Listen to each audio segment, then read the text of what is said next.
Hello, everyone. Good afternoon. Good afternoon. Christy, we can go live in 1 minute.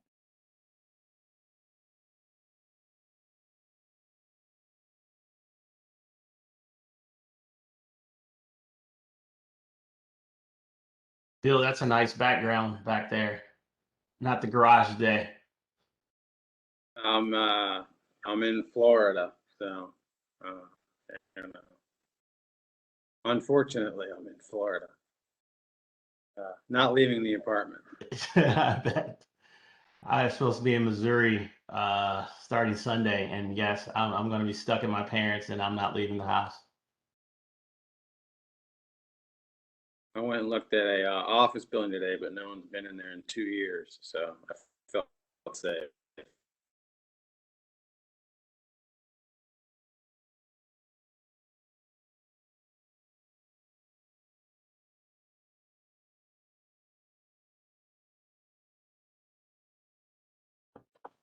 So everyone, the chair just informed me he's going to be just a few minutes late. Dominique Johnson.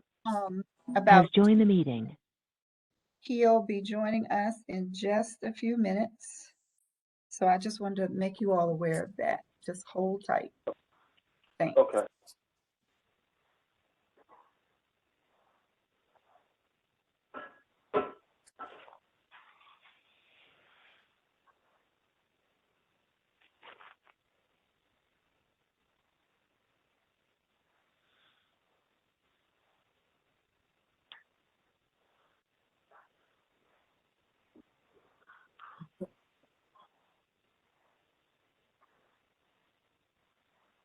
I can't hear. Yes.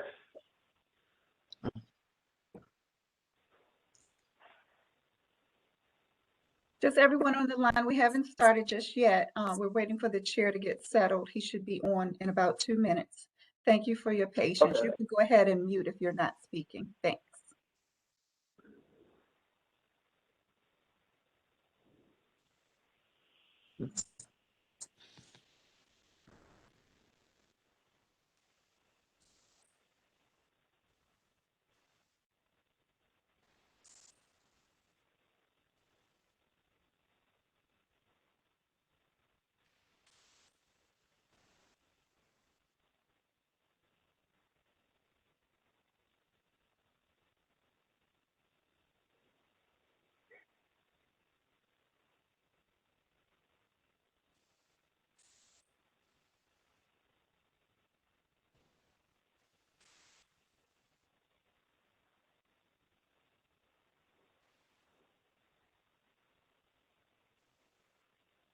Hey, everyone.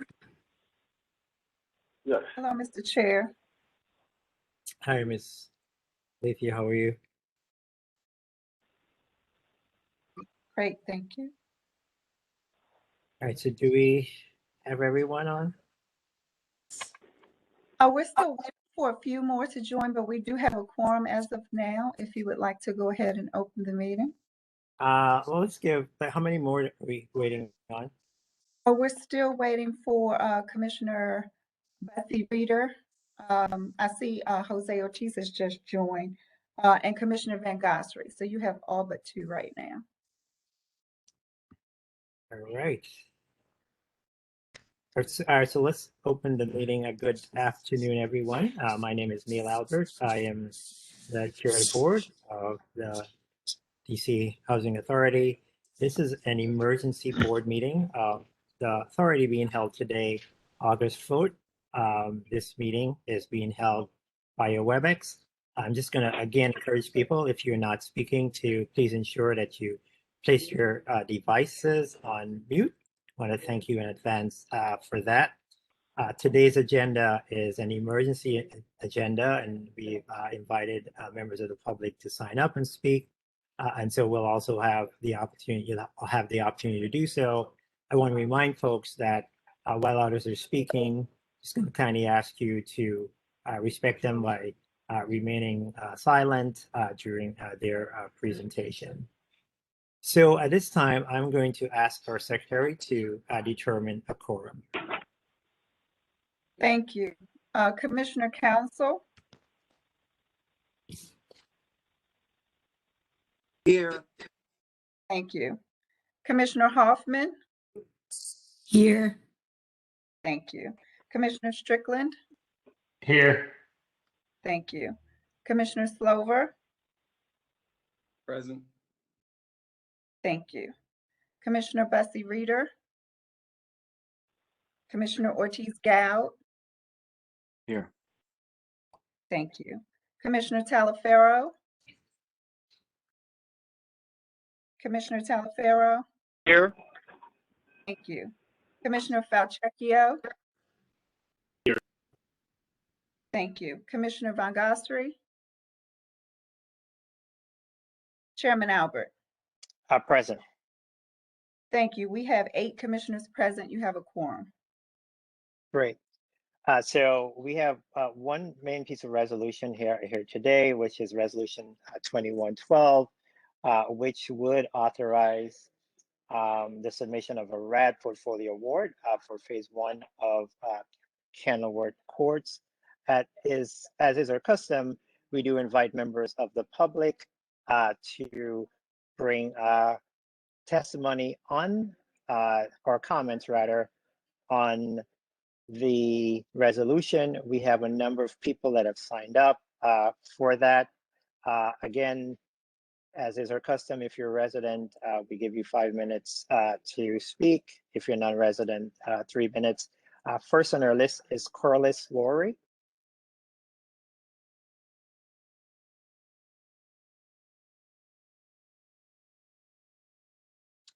Do we know if Corliss Laurie is here?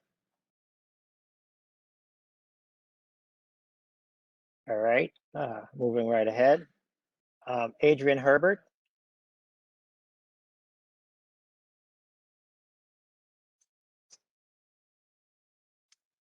Is Adrian Herbert available? All right, let's continue to move on. Rosa Burbridge. Here. Ms. Good Burbridge, you go right ahead. Good afternoon, everyone. And again, thank you for allowing me this opportunity to speak. I want to speak briefly regarding the Melville Red Conversion. My questions are the same as they have been meeting after meeting, which seems to never find an answer. What I'm most concerned about is where are you going to house the residents doing this alleged renovation? We have no idea where we are going. It was mentioned that it may be temporary housing in extended stay hotels. If that's the case, who will pay for that? And if this remodeling takes longer, at what point do you guys leave us abandoned, as you had so often done the residents? People who have pets, people under the ADA 504 program, have steps been made for that? Let's say everything goes right and you get all the money that you're wanting. What happens with the resident? I ask this question every meeting and I just get a polite shake of a head, a wink of an eye, but no one. Can anyone on this esteemed panel with all these degrees and certifications simply answer that question or give me a date when you can tell us? Because it's like you're putting the horse before the cart. You're trying to get the money, you're getting the funds, you're getting the contractors. What are you going to do with the residents? Where do you expect us to go? Do you add again to the growing numbers of homeless people in DC? Another question is things we have asked. Your relocation alleged team is just nil. They have no answer. They have no information. We're asking questions like the rental payment. Where would they go? What is the time frame?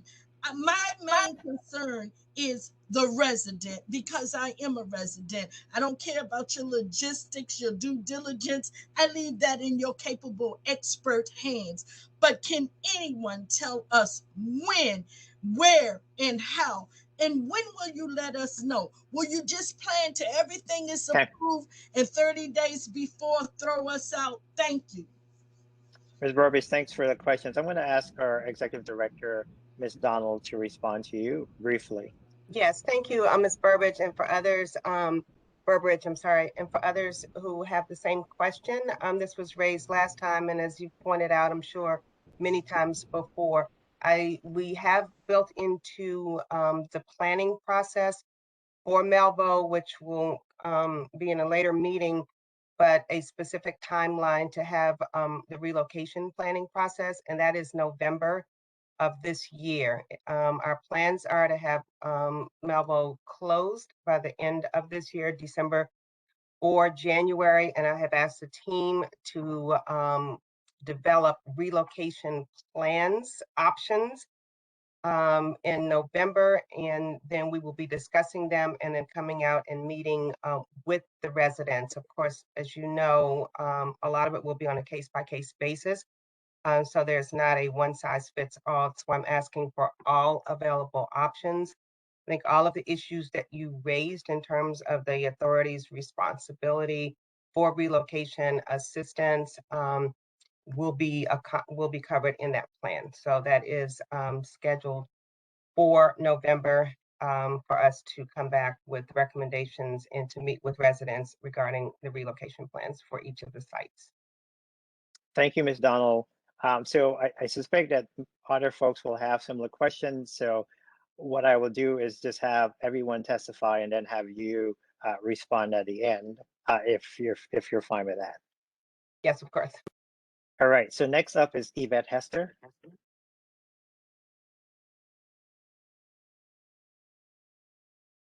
Ms. Hester. Next, Mushim Omar.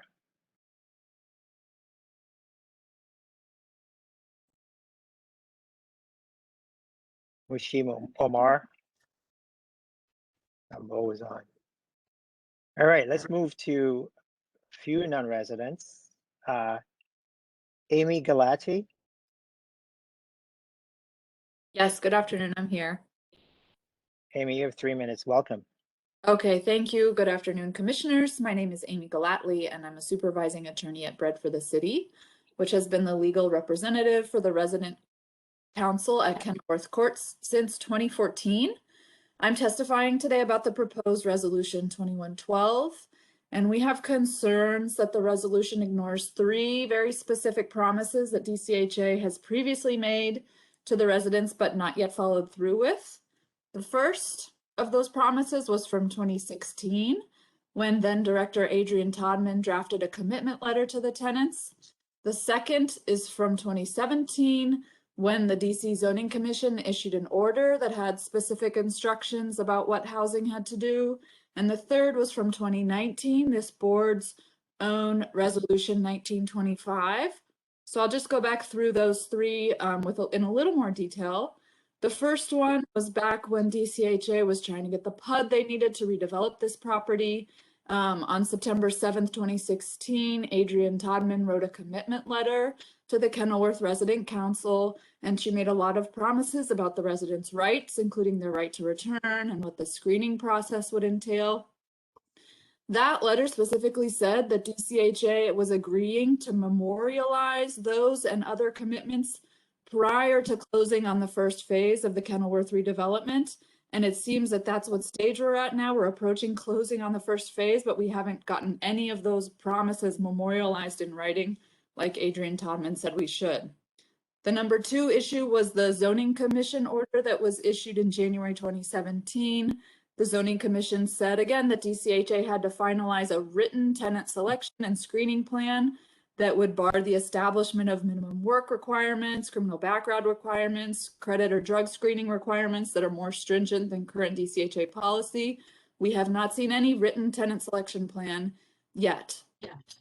What makes this really frustrating is that my colleague Taylor Healy testified about these same 2 problems 2 years ago on September 11th, 2019. And in response to her testimony, DCHA made some edits to resolution 1925, which brings me to my third point, which is that in that resolution, 30 seconds remaining. the board told DCHA to work with Bread for the City to put in writing its commitments from the 2016 commitment letter and its commitments from the zoning order, to put all that in writing. And that hasn't happened yet. And it has to happen before the closing. And this now proposed resolution makes it sound like the closing is going to happen in 45 to 60 days. So why have we not seen those promises committed to writing so that the tenants' rights can be respected, like Adrian Todman promised us back in 2016? Amy, thank you so much. We're gonna respond. I'm gonna ask the director to respond to that after everyone has had their say. But thanks for jogging our memories on that. I wasn't on the board at that point in time, but these seem like three pretty simple things to get done. So thanks, Amy. Daniel. Thank you, Commissioner Albert. I think Adrian Herbert is on, so maybe she can be called again after I go. Yeah, we'll loop back. Thank you. Well, good afternoon, everyone. My name is Daniel DeBielgo. I work with Empower DC. I'm working with several of the Melville properties, and we found out about the resolution that's happening, but it's happening under a meeting for the DC Housing Solutions, which I believe is a nonprofit that DCHA set up, but it's a private entity, so we couldn't give testimony during that meeting. So one concern is, how are residents going to find out about any sort of these benchmark things that happen, such as what will happen today, if these are private meetings and there doesn't need to be any public notice for residents to find out? We kind of lucked into finding out that something was happening. What we're concerned about, as Ms. Burbridge mentioned a little earlier, is just the unknown. I know in May there was a meeting where a project update redevelopment timeline was given. In May it says Board of Committee meeting seeking approval to present Melville GC General Contractor Award to BOC. June, Board of Commissioner present Melville General Contractor recommendation. July, HUD concept call presenting Melville to HUD for approval. August, Board of Committee meeting seeking approval to present Melville financial plan and RAD blend. September, presenting Melville financing plan and section 18. I guess my question is, where are we in that timeline that was presented? How does this affect what residents were told were going to happen? It's our understanding that relocation, redevelopment would start in the first quarter of 22. Is that still the same? Is there a possibility of that being pushed back, which has already been pushed back? Residents were under the understanding that something would have happened earlier this year. So once again, I know there's sometimes a sentiment of we don't need to meet just to meet, but when big things like this happen, when big decisions are being made, especially that are laid out on a timeline, residents get even more concerned and nervous about what's happening with their housing and with their lives. So I wonder if there could be some discussion on exactly how this timeline that was laid out matches up to where we are today. Thank you. Thanks so much, Daniel. Appreciate that. Let's go back to, let's just see, is Corliss Lowry on?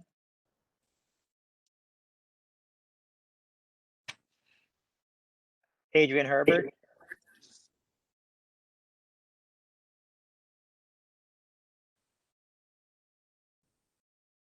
Is Adrian Herbert on?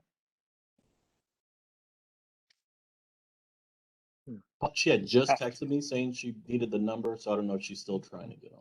Okay. Yvette Hester?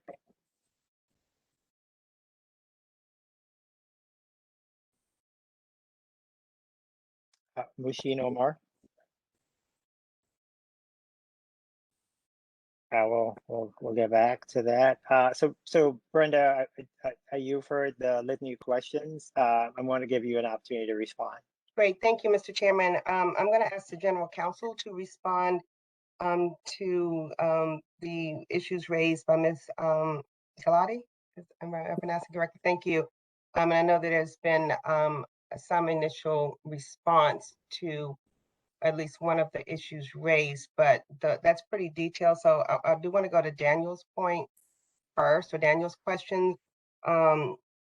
Daniel, we are committed to having full and transparent outreach to all of the residents on Melville. And as you know, there are 5 different projects. And so we have to break it down, even though the package itself is requiring board action as a package, broken down into each individual development. There are going to be different steps and different timelines. And the outreach to the residents will be tailored to each of the developments and the timelines. I'm committed to being transparent and updating the schedules and dates as they change. As you pointed out, they have changed.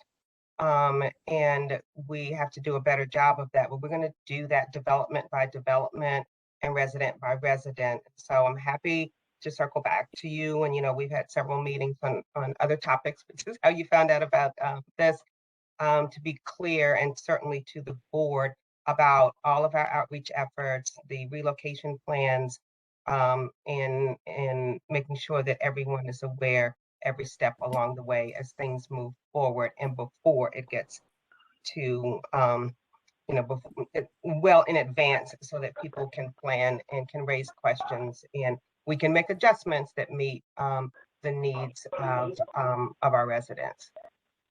The exact timeline, I know that we are going to be talking about that, and we do have that information on the various steps that you outlined. I'm not sure if that makes sense to go through now, but we're happy to send that as a follow-up, so that you can match that up with the dates that you had, and then we will update the communications as I've just outlined. Is that fair? Yeah, and just to be clear, the dates that I laid out was a presentation DCHA made in May. Understand. Yeah. And then I think a larger question that came up with several residents that I spoke to is, because this is happening through, I guess, a private entity, I don't know if I'm correct in my language, how do residents find out when these big things are coming up, right? Like there's a vote happening on XYZ. How are residents going to be made aware of that?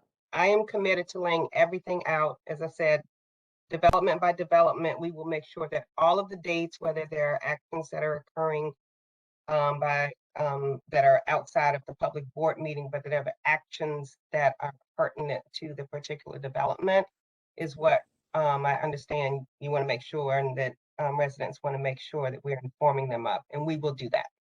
There will be schedules, again, development by development, because each one is going to be moving on a slightly different, at a slightly different pace. Did that answer your question? Thank you, Brenda. Okay. Thank you. Then I'm going to turn to Greg Mays, our general counsel, to address the issues that were raised by Ms. Gallagher. Yes, thank you, Director. So we met, OGC, we met with Brett for the City and Taylor several months ago, discussing the memorialization of the promises that Amy articulated. And during that meeting, we promised to provide the property management agreement, the master development agreement, and all those agreements that would show exactly the issues, the concerns, addresses the concerns regarding screening, returning tenants, and also going a step further and making sure that once those tenants do return to the redevelopment, that they're giving the proper due process for lease enforcement actions and maintaining those units. So we haven't broken that promise. We're close to getting the draft language with the developer concerning screening and concerning DCHA's participation in the lease enforcement part of addressing returning tenants. And so we will share that with Bedford the City as we promised.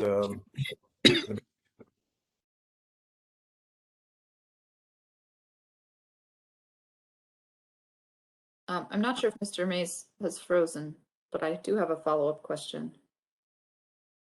I think he is frozen, but once you throw out your follow-up question, while he unfreezes, where he thaws rather. I'm glad to hear that those documents are still forthcoming. I'm wondering about the timeline. Can you make a commitment that you'll get them to us, you know, at least 30 days before any closing deadline, so we can really have like a back and forth about it, exchange drafts if we have things that we need to add? Am I unfrozen now? Yes, yes, ma'am. You're thawed, not unfrozen. Okay.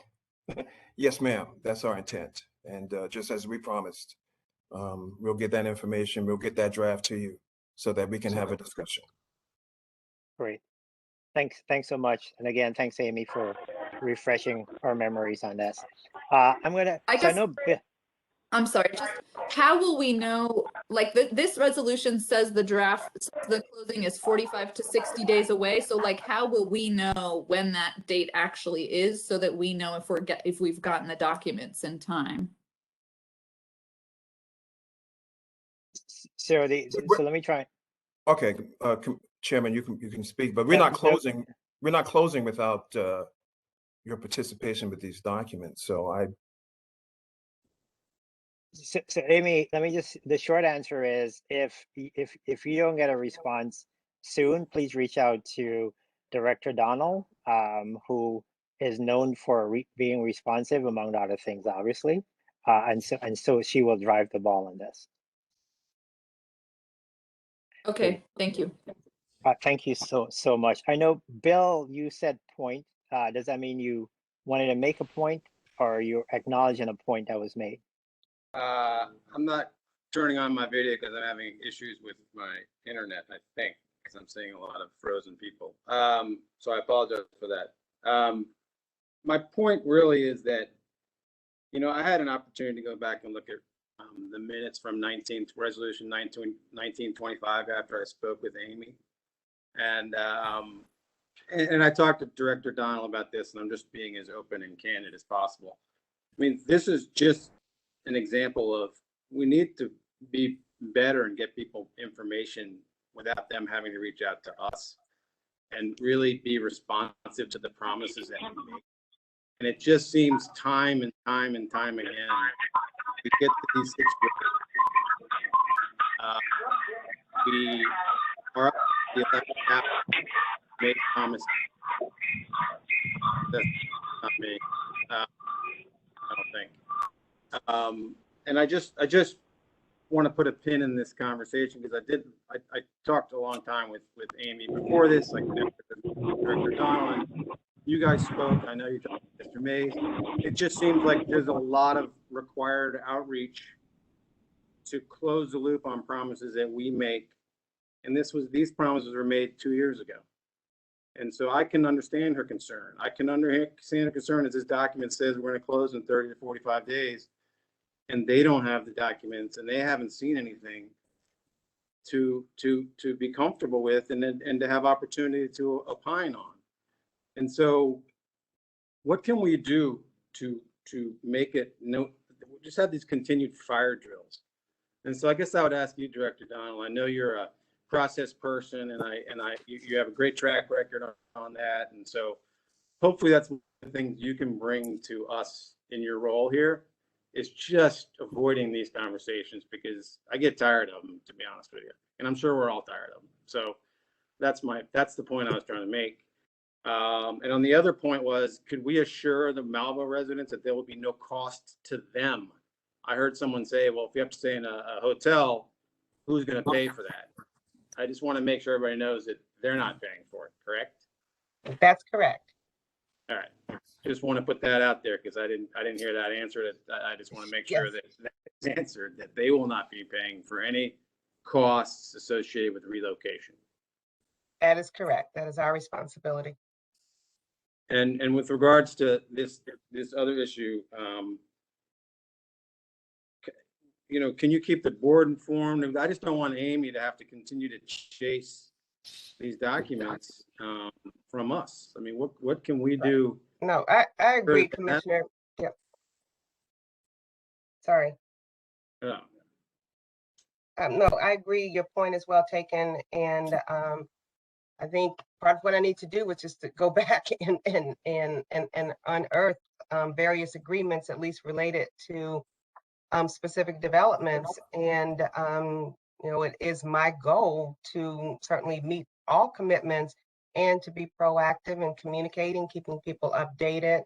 As I just said to Daniel, as dates change, we just have to be more transparent. And that is my commitment to doing that. I have reestablished regular meetings with the advocacy community so that we can talk about communications and specific, as well as specific issues. But I think to this point, certainly I will keep the board updated as far as our follow-up and on the particular issue that Amy has raised for Brett's issues relative to sharing of the documents for Kenilworth closing, but also for all of the resident outreach. We're going to have a complete a substantial revamp of the way that we do our outreach and communications, and that will be in short order, and the board can look forward to that. Great. Go ahead, Amy, sorry. I'm sorry, I don't know the order of things here, but would it be possible to suggest like a small amendment to the resolution to just get some of this in writing, that like this closing will not happen without having given Bread for the City 30 days to engage on these, you know, in writing? So that's possible. One of us would probably make that amendment. So, but thanks for raising that. And just not to belabor the point, Neil, but that was one of the things I thought we were trying to accomplish when I put Amy together with the agency 3 days ago, to sort of pave over that. And clearly it wasn't done to their satisfaction. And so, you know, we need to figure out a way to not have these moments happen. And so it's unfortunate we have to make an amendment that should have been made a couple days ago. All right, so we are where we are right now. You got the commitment of the executive director. You heard Amy's request. We'll certainly entertain an amendment to the resolution. But to underscore, to add to Bill's point, so I know you have a responsibility to unearth, Director Donald, but your staff have a responsibility to share, and so the response. So you're just walking into this relatively new, and so we don't expect you to learn everything overnight, even though you're a quick study. But I just want to remind staff who are also on this in this meeting that you have a responsibility to bring the director up to speed, particularly before board meetings like this, on issues like this that we know are in the memory of our residents. And so I would expect that in the future, that the executive director would not be blindsided this way. So I know Anne has a question. Maybe two. The first is, can somebody, either the board or the director, order Mr. Mays to produce the agreement by a certain date? It's on his desk. He says it's just about ready to go. Why don't we pin him down so we don't have to have this discussion again? The document itself is not on my desk. We're still negotiating with the developer. And so we should have something shortly. When it's But short, is there a time? Yeah, I so think- what I Anne think- is trying to get to is Yeah, we had a conversation this morning with the developer. I think that we should be able to have something either by the end of this week or Monday. by the end of this week or Monday. So do you want to pick a date? Let's go Monday. Monday it is. And what's your second question? my second question is, the advocacy groups have presented a resolution to the general counsel and to the board to cover these issues for all future redevelopments that involve relocation. Can we start moving that so we don't have to do this song and dance for every development that involves relocation? Yes, Good question. Commissioner. That's it. Yes, Go ahead, Director. Greg and I have been working on that, and I asked his team to prepare a document. They have a proposal that we wanted to look at compared to a previous proposal that had been submitted by the advocates to go side by side to discuss with the board where there's some recommended changes and why. I've asked Greg, I think that document is ready to go to the board after this meeting and then for discussion and then follow up. And then we would follow up and meet with the advocates after we could say, here's our proposal, here's your proposal, here's some areas where we want to make some changes, and then see if we can come together closer with a document that's more closely aligned. And then that would be the one we would come back to the board for action. So that is in the works now. We wanted to get through this meeting since it's focused on the two specific issues, and we knew that wouldn't be ready, but it is teed up and ready to come to the board by the end of this week. Is that Thank right? you very much. Thank you, Ann. All right, so we're going to move into the resolution. Thanks for all the comments and questions. Director, I'm going to turn it over to you to introduce and brief the audience on the resolution 2112. Great, thank you. And I will have Senthil and Alex and team will be ready to walk through the details. But the resolution in front of the board is basically to approve an application to HUD for the Kenilworth Red Conversion. As many people know, this project has been pending for 11 years. There are various reasons for that, and the board raised questions last week, and we do have a timeline that we want to share with you to kind of explain how we got from where we were to where we are today. But time is of the essence. We are hoping to close within the next 30 to 45 days. We do have a deadline in front of us that we don't want to miss, and that is September 30th, where $16.9 million in Housing Production Trust Fund funds will expire. It's my understanding this is the first time that we've been able to get these funds for significant development. So it is our goal and hope that the board will approve this resolution so we can move this long delayed project forward for the residents who've been waiting in Kenilworth. So I will turn it over to Senthil, I believe. Thank you, Director Donald. I think you covered my overview mostly.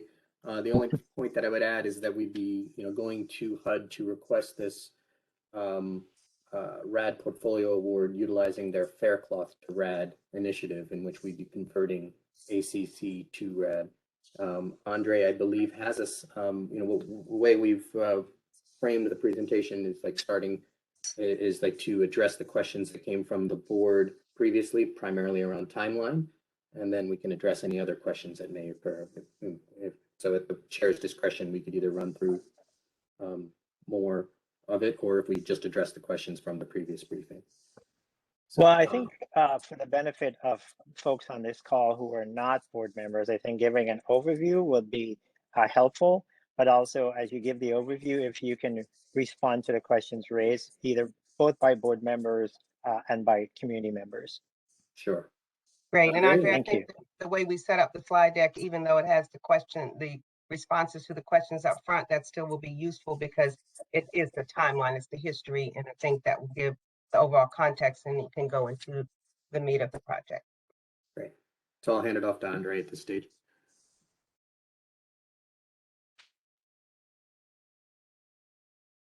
Can you all see the presentation? Yep, Andre. Yeah, please put it in the slideshow format. Yep, trying to do that now.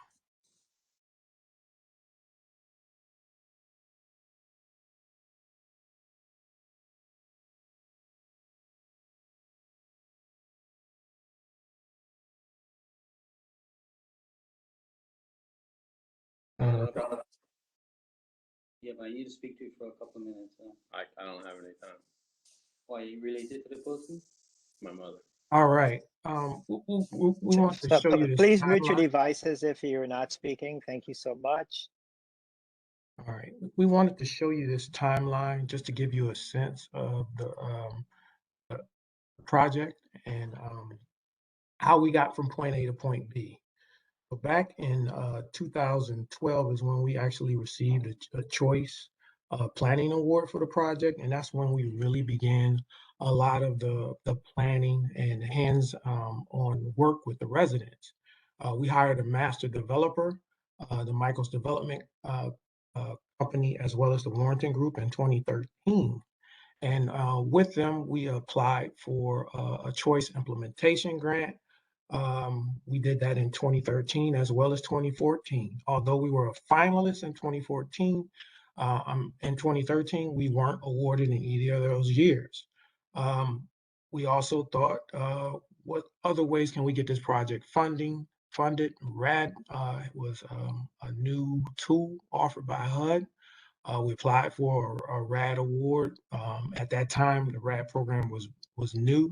It was very stringent on timelines, especially for new construction. It was very difficult for us. So we withdrew our RAD award, and we said, we need to move this project forward. We worked together with the development team. The board approved approximately $1 million from DCHA, and Michaels pledged over $2 million for the project. And we used that as pre-development funding to move forward with getting zoning approval for the project. We got zoning approval in 2016, and we wanted to close the gap with funding. We applied for Housing Production Trust Fund 2017, 2019, and 2018, and were finally awarded in 2019. And with that, we actually put in a demo dispo in 2018 to get us ready for the project. We were able to relocate residents in 2020, and now in 2021, we're finally to the point where we can move the project to financial closing. And that's really just a summary of how we've gotten from point A to point B.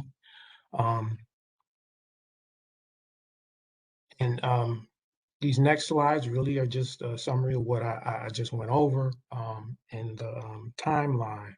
The big part to note is that Kenilworth is a total of 290 units.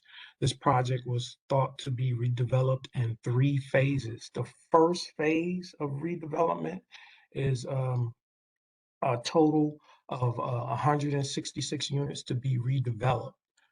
There were a total of about 89 units that were demolished in this black area. And we're going to rebuild a 42 unit senior building, a 65 unit multifamily building. These are both be along Kenilworth Avenue. And then the rest of the development will be stacked flat apartments and townhomes. And this is a slide that pretty much shows the senior building here with the flag here, and the multifamily building with a shot from Kenilworth Avenue. And this is a view down Pine Streets that shows what the future stacked flats and townhomes will look like. The purpose of the meeting here today is to ask for your approval for submitting a RAD portfolio award for the Kenilworth project. This project was originally envisioned using one of our MTW initiatives, where we were going to use our MTW authority to subsidize those units, but HUD has provided a new tool through RAD where we can provide RAD units upon these units being built.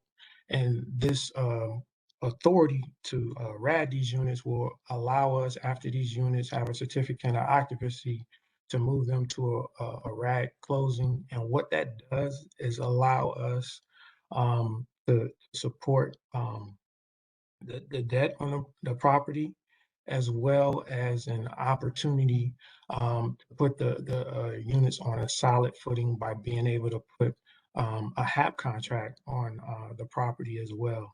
There will be a total of 118 replacement units in this first phase.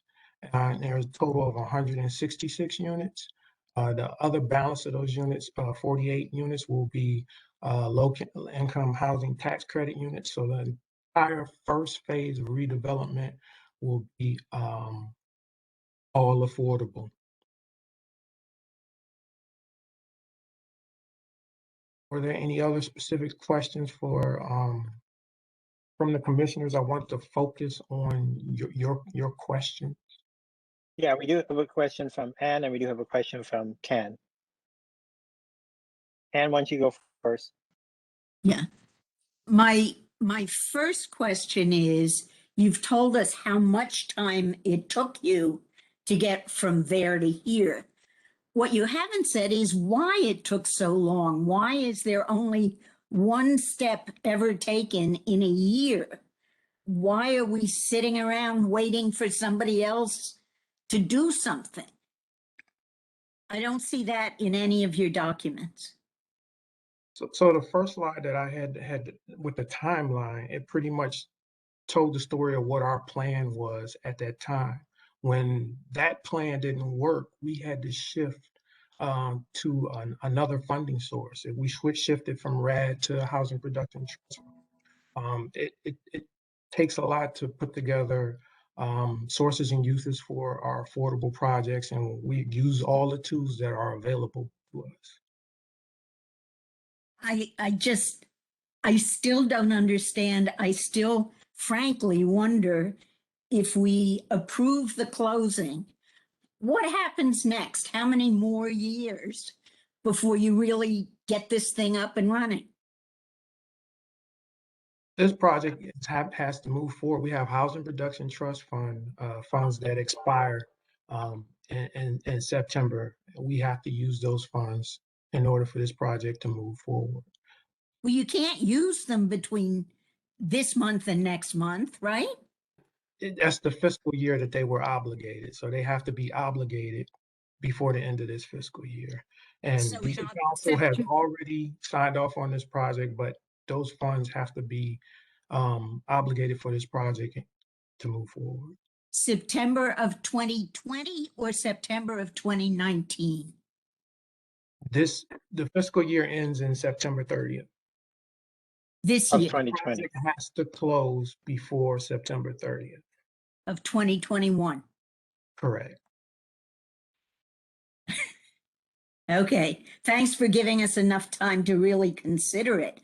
I would also point out to you that your timeline has the groundbreaking in 2021. I think you mean 2022, correct? No, the project has already been demolished. We'll be starting on infrastructure work.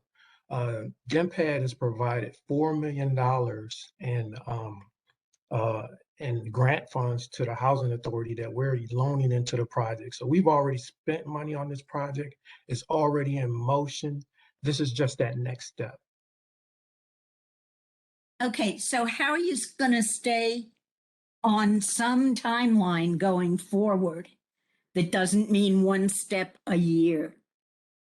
But we're already on a timeline where we're moving. The site has been cleared and demolished, and we're going to start on putting electrical and plumbing in the ground. So this project is moving forward. We need. When are you putting electrical and plumbing in the ground? We're starting infrastructure work this month. And it'll be finished when?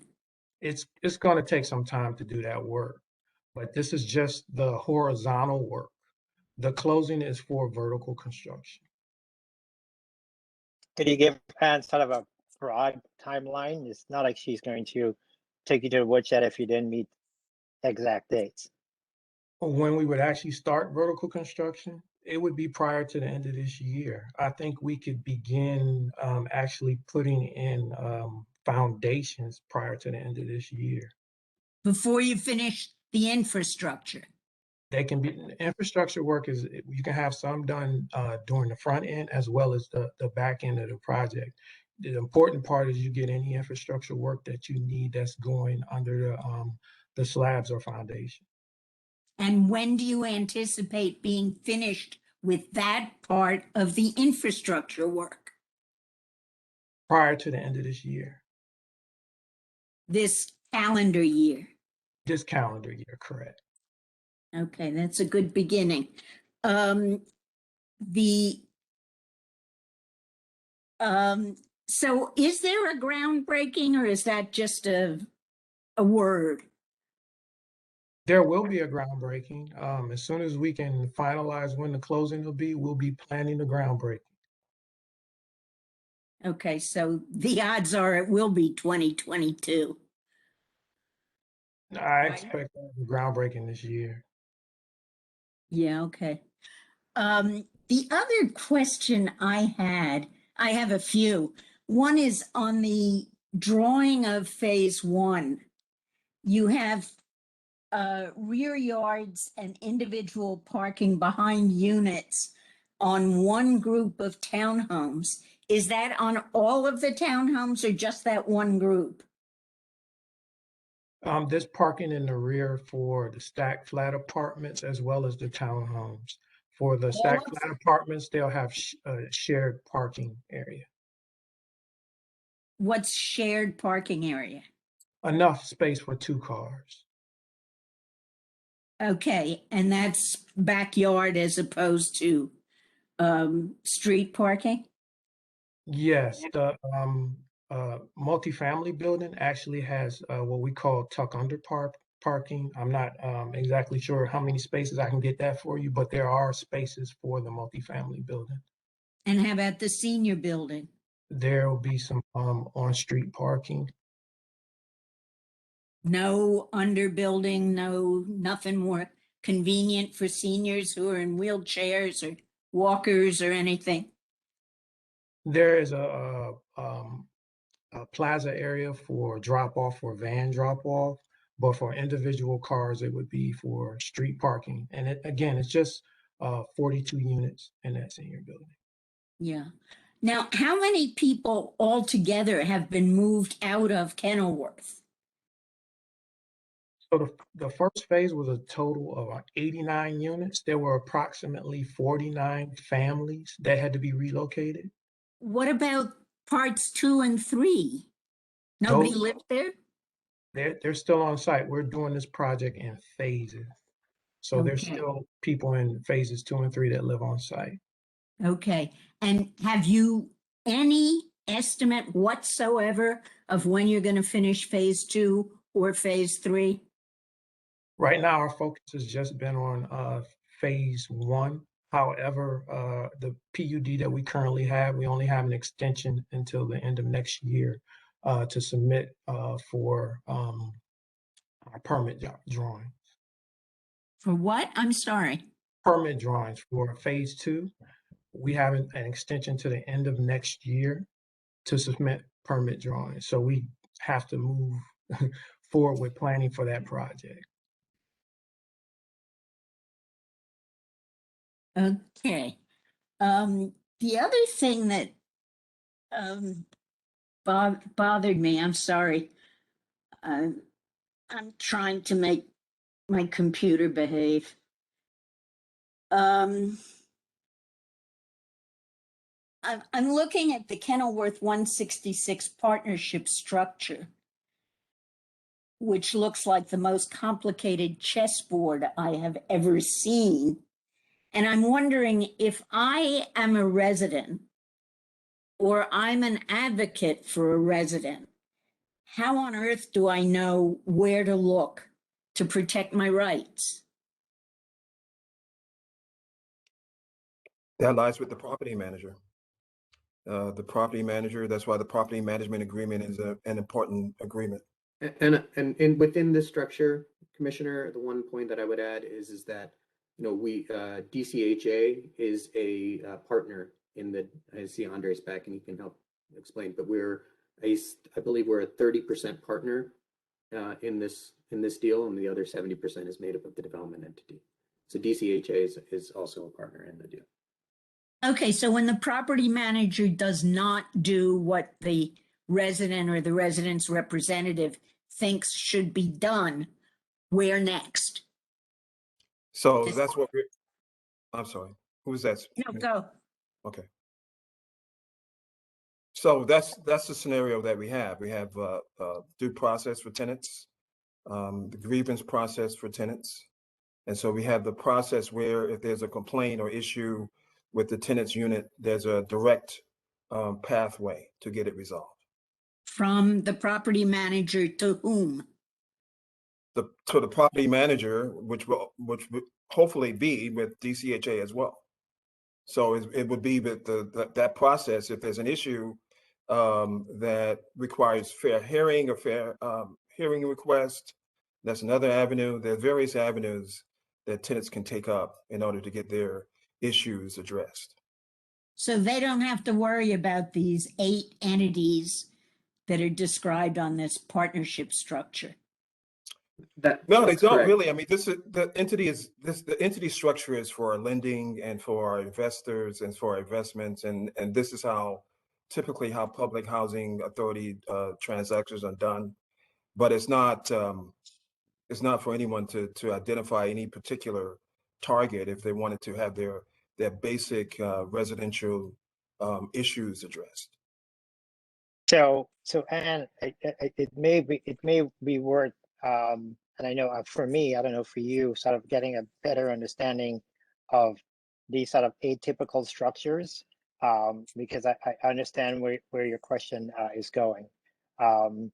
Just given the org chart that was presented, your point is well taken about where do people go to get accountability. So Andre and Senthil, you guys may want to, provide us with that kind of a briefing at some point in time on the structure. So any other questions, Anne? Nope, that handles it for me. Thank you so much. So we do have a number of other folks that have questions. So why don't we go to Ken Council, then John, then Dion, and then Bill in that order. Good afternoon, everyone. Director Donald said that we're going to speak transparency. Factual. This is the second time, and it's almost looked like it's the third time that we've changed Kenilworth. Kenilworth came in, and the first viewing was done correctly, where the late president at Kenilworth, Denise Stanley, had it hanging on the wall. It came in, it was filed 13, it was done over. HUD Regulation 24 CFR made sure that no rights were taken from them when it was done. That first phase, before any brick and mortar even happened, no brick and mortar happened until Tyrone came.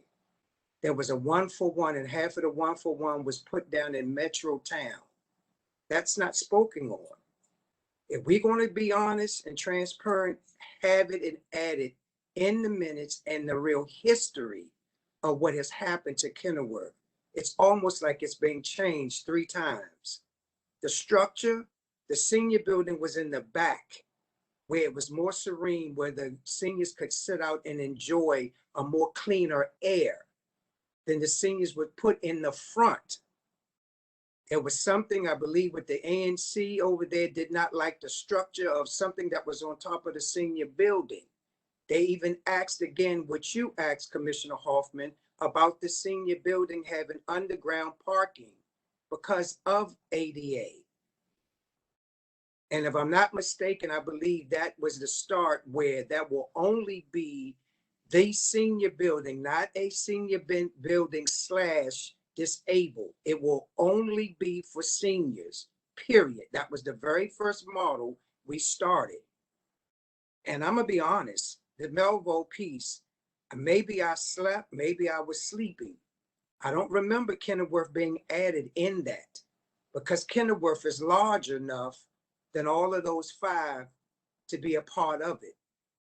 So if we're going to be transparent, let's be transparent on how we are where we are right now. Because you all are missing, there are holes in this. There have been residents through this process that have died, and the leadership is one of them, that fought for this not to go left, which is almost going left. Simple, Andre, can you talk about the changes in design? And I think I heard that we have a PUD, and so there had to be a whole process. And also, Commissioner, this is not part of Melville. It is separate. But Yeah, we can I actually, I can, the major design changes and the involvement of residents in planning and zoning. yeah, not a Most problem. of all, the HUD 24 CFR. Okay. Commissioner Council is right. There was a iteration when we did the initial choice planning grant where it showed the senior building closer to the aquatic garden, where they would have views of the aquatic garden. But once we got to the PUD stage, there was a thought to have the larger buildings along Kenilworth Avenue. Because of that was a major road and you wanted to create a buffer to the rest of the site. So during the PUD stage, that was that change where we brought the 4-story buildings along Kenilworth Avenue. And as you know, as part of our redevelopment principles, we do the senior buildings as one of the first buildings we do. And that's the other reason why the senior building is done as part of this phase 1. And you also mentioned Metro Towns.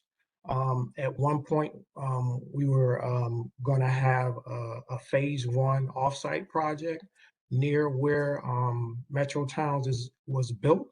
Metro Towns is a separate property in the Kenilworth neighborhood, and that project moved forward. And former Parkside Additions residents were offered the first rights to those units. And once those, we had additional units available, we offered them to the residents in the neighborhood, which were the Kenilworth residents. So there are some former Kenilworth residents that moved to those brand new units in Parkside as well as part of Metro Town. So like you said, Commissioner, it's been an evolution to the project over the years. Thank you, Andre. And I think we're fortunate that we have someone like Andre on our team who's been on this project for a significant amount of time to have that kind of history. Director Donald also mentioned the PUD process and that Andre referred to. That was a process that, you know, did have, as the commissioner indicated, a significant amount of input from the ANC and other residents as it's a regulatory process that we're required to go through. And so there, I think the original, as Andre was saying, the original choice planning grant did have the senior building in a different location, but you know, through input from the Office of Planning and the zoning officials, those plans evolved over time. Who was that speaking? Sorry, this is Senthil Sankar, and I apologize. I have some bandwidth issues. That's why my camera is not on. Thank you. All right, so let's move on to John. I think Mr. Gould highlighted this already, but just in terms of Kenilworth, how many residents do we have there now? And if you went to the site today, what would you see? Nothing. So you would see right along Kenilworth Avenue where phase 1 is, there's a fenced in area where the site has been demolished and the site is being prepped for construction. The project is moving forward. The phase 1 and phase 2 and phase 3 areas are currently occupied. I can get you the exact numbers of residents we have, but a total of 89 units have been demolished. So there are 201 units still on site. Okay, and in order to get this work started and to stay, you know, you mentioned the HPTF funds, but in order to get those obligated, all that can be done if we move forward with this today. That is correct. And so I imagine that the vertical itself probably takes like 18 months. And you mentioned the horizontal 18 to 24 months. I imagine the horizontal that you mentioned, you said by the end of the year. Yes, we will begin that work before the end of the year. Would you finish or you said it would happen, some of it happens concurrently while the vertical is happening? Yes, the infrastructure work is prepped to begin this month. using Okay. the funding that we receive from the district. Okay. And then, so what I'm just trying to get at is that this is on a timeline to actually come to fruition in terms of the phase one with this action today, but it gets complicated if we don't take this action today because of commitments you had to make on Housing Production Trust Fund and the obligation there. That is correct. Okay. Thank you, Chairman. You're welcome. Just Dion? amend, oh, Oh, I'm go ahead, sorry. Brenda. No, I was No, just you go gonna ahead. just amend or underscore, gets complicated. It's $16.9 million in Housing Production Trust Fund money that we would lose. And this project is underway. As Andre pointed out, we go over there, yes, the big first phase of it has already been demolished. We're ready to go. And this is a long, long delayed project for lots of reasons that everyone pointed out. But this is where we are today. And we know that the residents are, been denied this for a long time. We can move this forward, and we're asking the board for a positive vote so we can move forward today. And Director, thank you for that too. Sorry, Chairman, if I could jump back in. And that's the reason I was highlighting that, because really right now, what the residents are waiting for is us to get moving on both the horizontal and the vertical, and we can deliver for them in about 24 months if we, act today. So that's what I was trying to highlight for my commissioners. And of course, Director, you did it more eloquently. Thank you, John. Thank you, eloquent Director. Dion? Yeah, I actually just have a very quick question. It goes back to Ann's questions regarding the timeline. Andre Ocento, do we have a construction timeline for this project that can be shared with the board so we can also watch how things are progressing in each one of the industries? Yes, we can share provide that. I think that will be helpful, as well as that being the process that we go through with each of the different new developments. Because again, I'm happen to be in this on another project, but if you're able to see what the timeline is, then it actually alleviates some of the questions that some of the commissioners, including myself, may have, like Ann, because she then will have some level of trust that things are going to get accomplished during those time periods that you've given us within the timeline. So if we can get a construction timeline for each project from the start of demolition to the completion, I believe that would actually eliminate some of our concerns. Thank you. And how soon we'll be able to get that, Andre? There's already a construction timeline available, so I'll get that over to you this week. Okay, I think that'd be helpful. Is that okay, Director Donald? Yes, absolutely. Okay, thank you. Great, thank you, Dion. Bill? Appreciate it. When you say RAD portfolio award, what does that mean? Is that just for these 101 units? That's correct. That's just the 101. So, yeah, portfolio makes it sound like it's a broader ask. So I just want to make sure it is just that, the 101. And is the 101 units a straight RAD conversion, or is it one of these ones like Melville where there's a 60% PBV, 40% traditional RAD?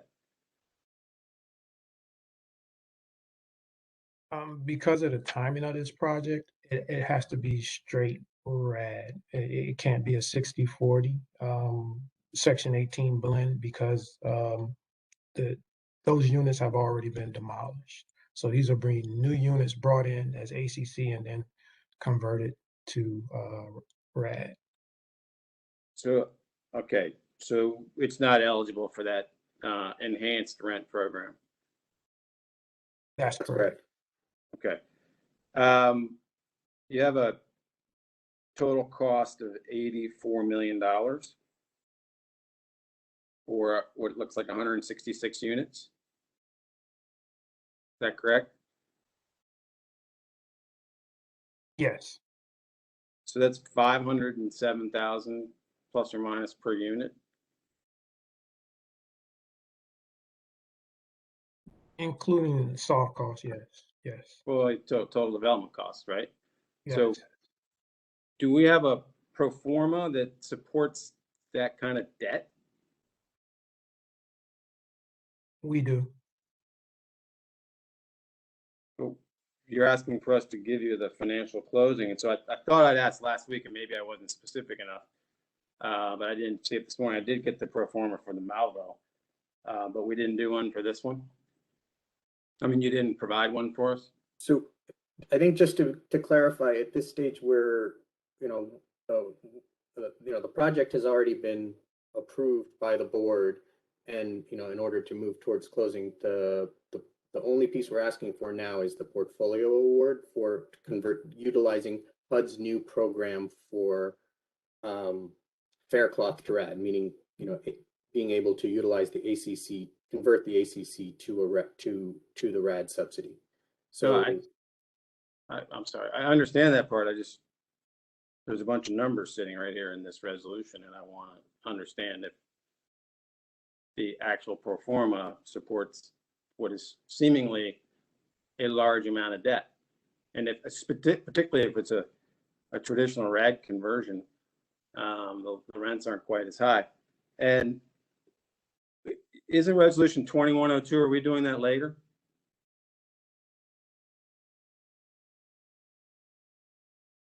that's part of the DCHS. Right, so they're interconnected. Yeah. They're asking to create an entity. So they're kind of, it is a relevant question to the moment. So it would be great if we could get a pro forma at some point.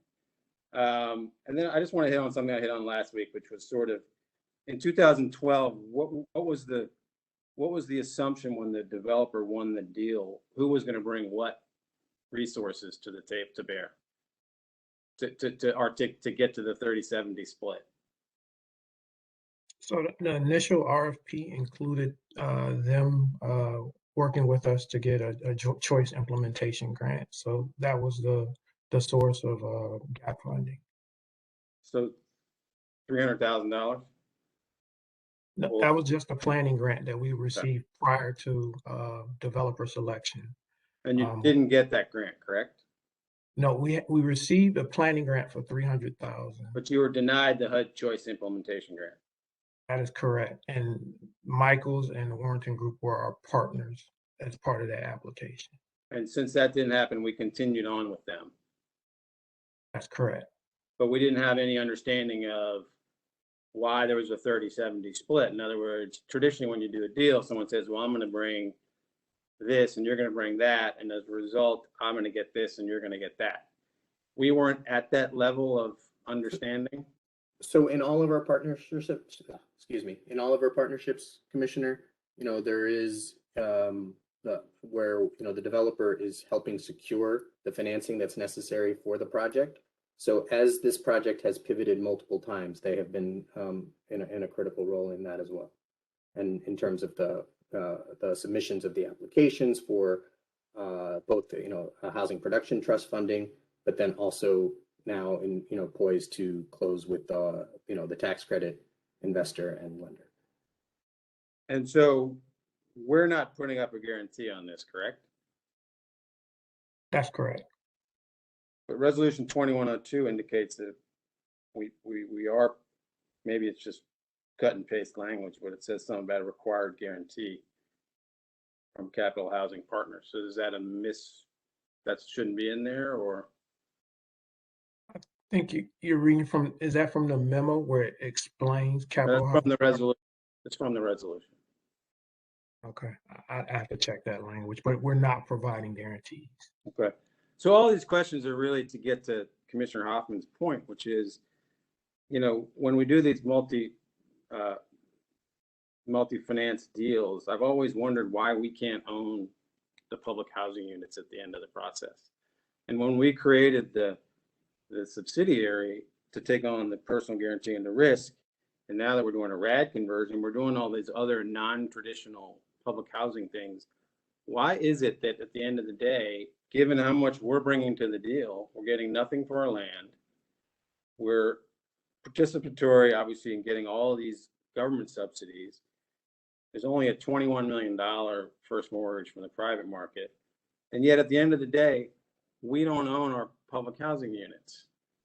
And that would alleviate a lot of the concerns of our residents, which is that they don't know how to operate, or, you know, what's going to happen once the private management company takes over. And so no one's ever been able to explain to me why we can't own the public housing units, given all we bring to these deals. All right, thank you, Bill. Dion? Yes, I just wanted to respond to Bill, and this may be a question that we will have to look a little further into. But it seems across the country, most of the housing authorities are not providing ownership or direct ownership to their properties. It seems that we're moving. DC is a little behind. It looks as if across the country, everyone is going into a more of a management structure as opposed to owning it, which takes the burden off of the city financially of having to produce and repair. So we can have this discussion inside of our own time in our next meeting. But I do think that we need to make sure that we are going according to what the country is doing and providing opportunities for individuals in these units to come out of the subsidies and use the voucher process to have some ownership themselves. We don't have that conversation, Bill, and I don't know if our role is to be the developer, owner, and manager. And I think we should have that conversation in our next meeting. I wanted to make that statement. Thank you. I welcome it. All right, so Can I say something? Can I say something? So I'm sorry, yeah, Bill. go ahead. You are correct, Bill, and what you were just saying about the properties. I applaud you for that. I applaud you, man, because you are right. They change stuff. I can't approve this one at all, because y'all be changing. Let's get a achievement out or something. Y'all ain't did that in 3 years. Go ahead, Bill. I'm sorry. Great. So, all right. So we've had a long I'm sorry, Neil. I have to make this comment, and I understand what you're saying, Commissioner Talaferro, but I do think we need to be fair and upfront with the new administration, even though she's the interim. If we continue to go back to what we didn't do 3 years ago, we'll never move ourselves forward. Every call we're on, we're talking about what didn't happen. This woman has already shown you how she's moving these projects forward. And again, that was not under her administration. If we hold up this red and our future projects based on what happened in the past, we're not going to move this, or we're not going to move any of this forward. And the people that you say we always want to put first, which are the residents, we're constantly putting them on the back burner by going back to what didn't happen 3 years ago. As the commission, we have to get beyond that. And I hear what you're saying, but we have to give the new director an opportunity to do her job. And when she fails to do so, then we can hold her accountable. But you can't judge her on what happened 3 years ago. And we have to move beyond that. And I'm just going to say that for the last time. All right. So Dion, I think you have had the last word on that. Ours is obviously there's never a last word, but I just want to make a couple of comments on the resolution. I heard what everyone has said. Look, if I take the time to read every word of this resolution and connect it to every promise that was made before, tangential or not to this resolution, there's going to be some reason that I have paused, but I choose to take a look at the bigger picture. And what's the bigger picture here? Bigger picture is that we're going to be making better accommodations for the people who we so often say we are here to serve and support. And so whether it's the structure of the org chart, which I don't quite understand, and I hope that I get a briefing on it, or whether or not we have a philosophical agreement or disagreement over the role of public dollars or public lands in a development. At the end of the day, I think we're all here because we want to make sure that the lives of the residents who live in public housing are better. And so for those and many other reasons, while this is not the perfect deal, and I haven't seen the perfect deal yet, I really encourage all of you to support this resolution. And you had your hand up, so.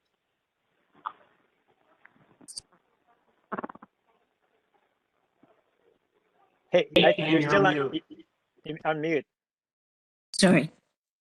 This happens at every meeting, that we're up against a deadline. Staff didn't do what we asked them to do in a timely way, but we have to forgive that and keep moving.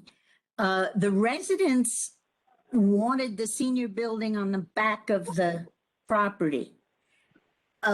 It's not there anymore. We're kidding ourselves if we say we're worried about the residents. We're worried about the investors and everybody except the residents, I'm afraid. So I don't know any other way except saying no to begin to have the agency do what it should do before it gets to us. But Mr. Chair. And I hear you.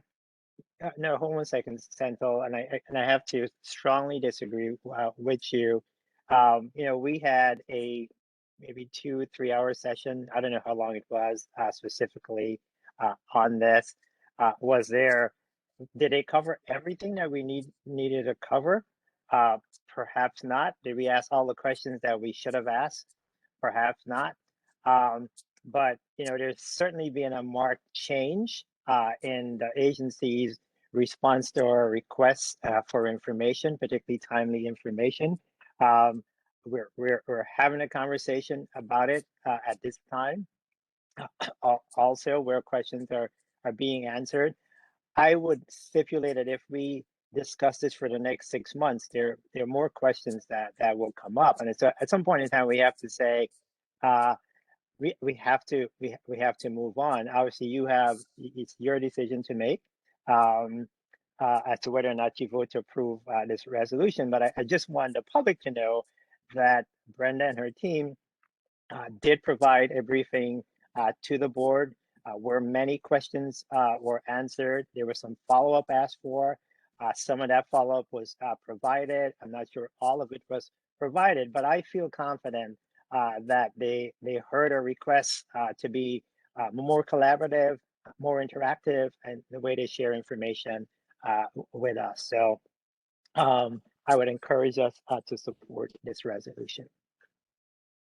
So I would go ahead, Lawan. Chair, no, I don't know if this is a question for Mr. Mays, but I know that Amy's the amendment that we were doing to add to this before we vote on it. When should we insert it? Yes, so there needs to be a motion to add an amendment and to amend the resolution, and Ms. Powell will read the language, proposed language for the amendment. And at that point, the resolution will be amended, and then you can vote on the full amended resolution. Okay, great. All right, so at this time, I'm going to entertain a motion to approve an amendment to Resolution 2112 that will be articulated by Ms. Powell. So moved. Is there a second? Second. Sorry, it's not moved. Can I get Motion. someone to move it? Motion. Second. Motion.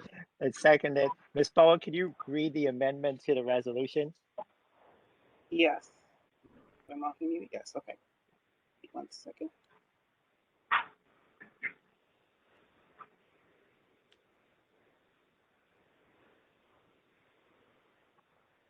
DCHA agrees to provide drafts of documents memorializing commitments made to the residents concerning tenants' right to return and selection process, including but not limited to DCHA Resolution 19-25, not later than 30 days prior to closing. Thank you for the amendment. And so at this time, I am going to move the amended, I'm going to entertain a motion. I can't even follow my own script today. Sorry, guys. I'm going to move an amendment. I'm going to entertain a motion to the amended resolution 12-112. Is there a motion? Motion. Motion. Motion. Is there a second? Second. Seconded. Madam Secretary, can we have a roll call? Thank you. Commissioner Bessie Reader, Yes. Commissioner Strickland, Yes. Commissioner Ortiz Gao, Yes. Commissioner Falchecchio, Yes. Commissioner Council, Yes. Commissioner Talaferro, Yes. Commissioner Hoffman, No, because the amendment no longer matches our commitment, which was to have the report by next Monday. Okay, so can you go through the roll call, and then I'm happy to entertain a further amendment to the amendment, because I would love to have Ms. Hoffman's vote. so you want me to continue, Mr. Chair? Yes, please do, yes. Okay, Commissioner Slover, Yes. and Chairman Albert. Yes. So I'd like to entertain a motion to amend the just approved resolution. And you got to help me with language, however, for this. What did it say? It said something about 30 days before closing. No later than 30 days. No later than 30 days before closing. Right. It should read by Monday, August, what is Monday? 9th. We can put in the language on or before August 9th, 2021, but absolutely no later than 30 days. No, either you're going to do it by Monday or you're not. But it won't be there's no promise that that document would be final once we send the draft to Amy and for review. Okay. So I think I'm going to abandon my attempt to amend the motion. So, Madam Secretary, could you give us the vote count?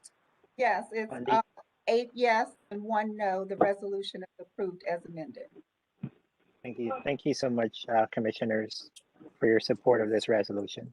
That, excuse it. Go ahead, Ann. Excuse me, what we approved was the amendment, not the resolution as amended. No, we removed we approved the amendment, and then I motioned for an approval of the amended resolution 2112. You did not. You might have meant to, but you did not. All we approved was the amendment. That's also not. No, I think I think that's what I did, but Mr. General Counsel. Yeah, you approved the motion to amend the resolution was put up, and then the resolution was amended to add the language, and the amended resolution with the included language was a resolution that was voted on by the board. That's not true, but okay. There's a court reporter on here, right? The reporter can read back the minutes. Can I just tell you what I thought I heard? I don't want to be a pain, but I thought I heard you say that we were going to approve the amendment and then approve the amended resolution. So that isn't what happened. There was a Okay, motion so to add the language. If you want to go through the process again, it's up to the board, but the amendment the motion to amend was made. The amended language was added to the resolution, and then that resolution with that amended language was voted on by the board. So just from a technical you perspective, you need to vote on the amendment. All right, so let's do this. Let's do this so there's no doubt on what we are voting on. So I'm going to entertain a motion to approve the amended resolution 2112. Mr. General Counsel, I just want to make sure that my language is the correct language. The amended resolution with the language that was read into the record. With the language that was read into the record. Is there a motion? Motion. Second. Motion and seconded. Roll call, please. Commissioner Dion Bussey Reader, Yes. Commissioner Strickland, Yes. Commissioner Ortiz Gao, Yes. Commissioner Falchecchio, Yes again. Commissioner Council, Yes. Commissioner Talaferro, Yes. Commissioner Hoffman, No. Commissioner Slover, Yes. Chairman Albert. Yes again. You Thanks. have 8 yes, 1 no. The resolution is approved with the amended language. Thanks everyone for that. And I really mean that. We do have some additional public witnesses that I'd like to hear from. Is Billy Andrews on?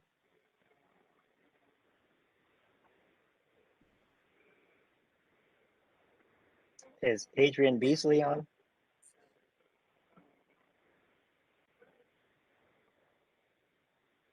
Is Can you hear Christine me? Omar on? Yeah, we can hear you. Go right ahead. You have 5 minutes. Hi, I'm a resident of Potomac Gardens, which is also gonna go through RAD, but I'm here to talk about the maintenance issues here. And I been having maintenance issues of my own. I've lived here for about 13 years, and I started having issues with the management when it was under private management. And I took them to court and I won. And since then, they had a little bit more respect for me. But then about a year ago, things started getting pretty bad to the point where I started making a journal where I kept track of all my interactions with the management, and things started getting worse and worse. And then when the DCHA took over, it really started getting bad. So lately, I've had a persistent leak under my bathroom sink. As a matter of fact, the third time it happened today. So I will tell you quite frankly, I told the management I wasn't gonna give them any money until they start taking my concerns seriously. And they're supposed to come here next week and try to look into why this leak has been happening for 3 times this year, because the last time it happened, they told me, we don't see nothing. Call us again the next time it happens. So I called them again. This is the next time it happened. So this time, since I guess they're not getting no money, they're taking me seriously. Since I talked to some lawyers, and they said Rochelle Berry, she's the manager. She told me that they're gonna take the vanity, I guess you call it. They're gonna take it off the wall and see what's the problem. It's not the pipes leaking, it's water that's seeping from somewhere. So that's what they're gonna do, but it's So not. Ms. Beasley, am I hearing that DCHA is responding to your requests for help, for assistance?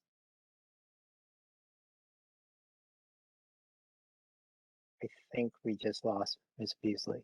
With the building, I mean, when it rains, you might as well have a flood in the stairwell. I mean, I have to call the office and remind them to replace the bulbs that go out in the stairwell and the ceiling leaks in the lobby, things like that. Why should I have to tell you to replace the bulbs in the stairwell? That's your job. So you have about 30 seconds remaining, Ms. Beasley. So my point is that I shouldn't have to do these things, We agree. So I'm going to That's ask our executive director to just respond briefly to your concerns and sort of talk to you about next steps. Yes, Ms. Okay. Beasley, thank you. And I don't know if Larry Williams is on, but we will certainly follow up. And as a matter of fact, I will be out at Potomac Gardens on Friday as part of my tour. So I will take a look at what, and if you want to be there and show me around, I will be happy to do that. And I will be there with our maintenance team and our capital team as well, so that we can take a firsthand look at what you're talking about, but we will make sure that we are responding. And I get all of the points that you've made. So I look forward to meeting you. Thank you. Thanks. Thank you. Thank you, Ms. Beasley. Juan Brown.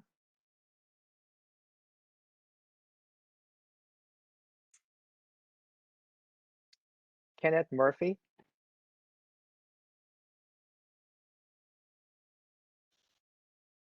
Dominic Johnson.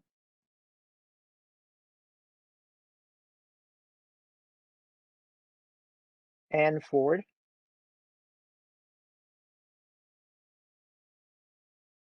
Hello. Hi, everyone. Hi. My name is Ann Ford. I am a member of the Washington Interfaith Network. My church is at Holy Comfort St. Cyprian's in Ward 6. And I belong to the strategy team of WIN and also a part of the RAD working group that meets on Thursday evenings. Potomac Garden Seniors is one of my fortes over there.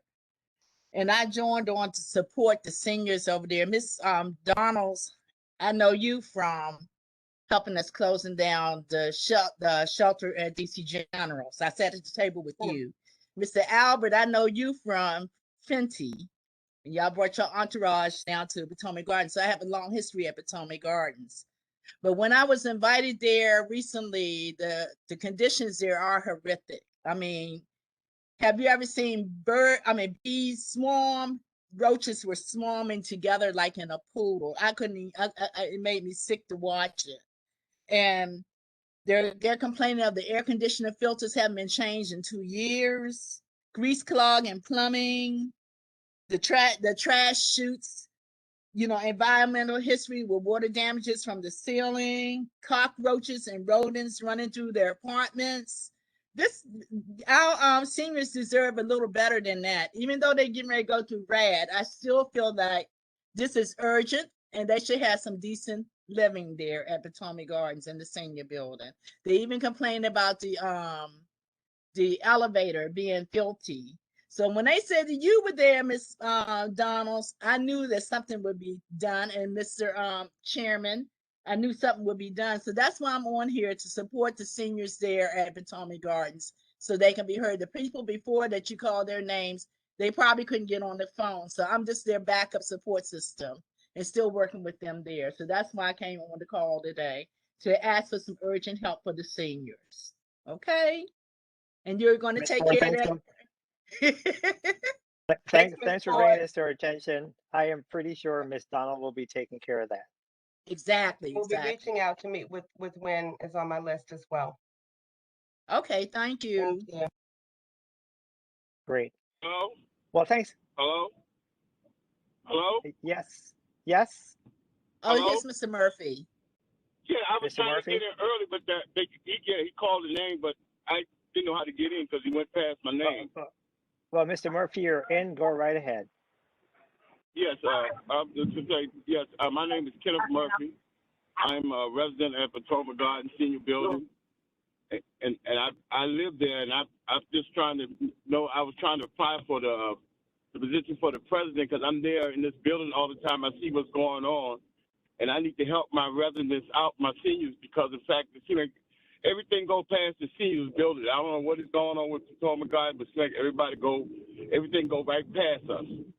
You know, and I figure my leadership and the things that I do for these seniors and for the residents of this building, I need to stand up and fight for them, and I want to be there. So I was trying to find out how I can run to be the president so I can stand up for these seniors, for these people, because these people don't know what's going on. I keep telling them we have to stick together, fight together to get some better revolutions for us in this building. Because it's sad because in fact, I live there and I see stuff. And I tell people all the time when they come there and management come there and do their work and they leave, I said, well, see, the thing is, when y'all leave here to go home to your nice house, I have to hear a lot of complaints, and I can't do nothing about it, but because I wasn't on the committee. But I was there as a support for them, and I'm still here. That's why I'm trying to run for president, so I can get up and find out who can I talk to get some things changed and stop telling people things are going to change, and then it's not changing. Mr. Murphy, Mr. Murphy. Yes, sir, I'm sorry. This Commissioner Tall-Farrell, I've been telling them for the last 3 years about Potomac Gardens. I've been telling them, you are right, correct. Somebody needs to step up. Yeah, and that's why I want to be president, so I can step up and do what I need to do. Because I'm sitting here for that. That's why I'm here for that reason. Because I live here. I live here. I mean, to deal with the pros and the cons.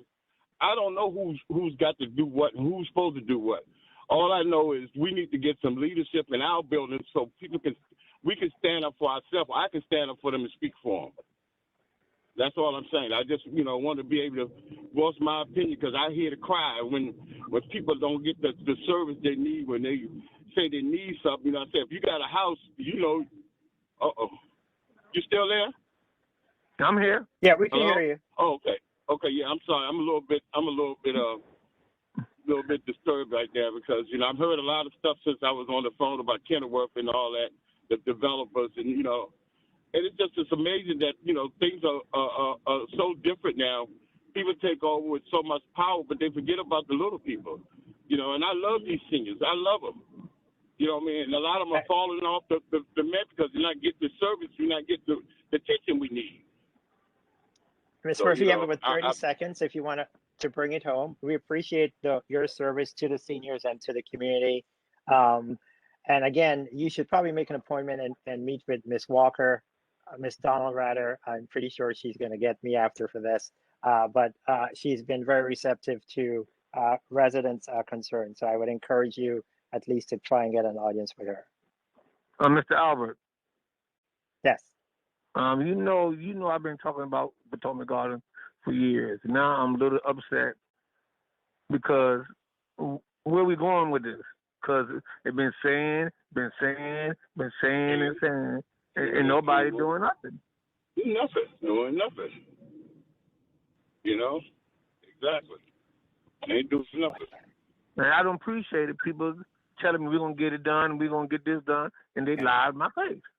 When you get me upset a little bit? I will definitely be upset. But Brendan, let me ask you to do this because we've heard the Potomac Gardens requests, not just from Commissioner Tall-Farrell, but from others. I think providing sort of a briefing on what has been done, what's going to be done over the next couple of years and over the next couple of days to address the maintenance issues and some of the other issues, I think would be helpful so that somebody really just needs to continue to focus on that. Thank you. I got it. And as I said, I will be out there on Friday, but I will do a report too on what's all in the works in terms of immediate repairs and addressing some of the issues. And I also participated in the resident council meeting the other night. So I did hear a lot of the complaints and have made notes about that. So it's high on my list. Great. Well, thank you, Mr. Murphy. I appreciate it. Mr. Brown, thank you very much, too. You're welcome. My name is Ms. Laurie. May I speak to Melba and RAD people? I'm what's at your 24. name? My name is Corliss Lowry, L-O-W-E-R-Y. Yes, go ahead, Ms. Oh, Lowry. man, I was Yes. just upset. I should have been a little bit more calm. I missed my call earlier, so I just wanted to talk to Understand. Melba Go right about. ahead. Right. Right now I'm homeless. I want to reiterate that my family is homeless. We're in a hotel. Melba, you've been saying that you're going to take care of 2422 Ontario Road, and I know everybody has a time limit. I wanted to know, has anybody told you about my situation? Ms. Donalds, I appreciate you got back with my email, so I know you're aware. With my situation, because I'm in a hotel right now, and I feel like because I've been going through this since I've been in this apartment, but mostly for the last year, I've been having these floods over and over, and so my apartment has become unlivable. But now that I'm in this hotel, I feel like I'm being rushed to be pushed into a place that I don't like or that's unacceptable. So I keep asking, what is the issue that I'm not offered a voucher because I'm homeless, because you offer the homeless vouchers, and technically I'm homeless. I have a dietary situation where I have high blood pressure. I'm in a hotel where I have to make my own food. I don't have a kitchen, so that means I have to go out. That's an issue. So I've been and looked at 2 places today that I turned down. I'm here on the phone today because I've been talking to Ms. Board and I've been talking to Ms. Glenn, who has been able to help me. And I'm asking why are we now rushing, because I don't know if Ms. Donald gave them an email, told them took care of it. Now we're rushing to put me into a place that I don't want to go, which is making me nervous and out of sort, and trying to make me make a decision and say yes, that I'm still going to be unhappy with. So I'm asking to please get some help with the situation. I cannot stay in my apartment, and yes, I do need to move. I'm willing to take the time to find my own place to make it suitable for me and my family, not for us to be split up, then to find out, to tell me there are no places for me, and then say, later, I found some places. They're all in Southeast. I found some other place. So I'm saying, it's 2 things. 2 things being said. I'm saying I'm patient enough to wait and get some help that I properly need. Melba said that they were coming in. I'm asking for one of Melba. You said that when you're going to go talk to all the people individually. I'm asking for somebody to look at my situation, address it, and come talk to me. Thank you. We're working on Thank Ms. you. Lowry. Yes, I'm aware. And we are working with Ms. Okay. Lowry. Thank you. Great. Well, thanks, everyone. That concludes our public testimony for today. I want to really just thank everyone for joining our board meeting. This concludes our board meeting for today. The next Board of Commissioners meeting will be held on Wednesday, September 8th, 2021 at 1 p.m. Still via WebEx, but we hope to be in person, hopefully in the fall. So thanks, everyone, for joining us. Our meeting is adjourned. Mr. Albert. Mr. Albert? Yes, sir. Can you call me when you get off, please? Yeah, I'm hoping that you could be on for the DC Housing Solutions meeting, which I'm on there. just I'm on after. there. Yeah, I'm getting on there. Should disconnect from this line and join the separate link for the housing solution. Yes, thank you Okay, very doke. much, Alicia. Okay, doke.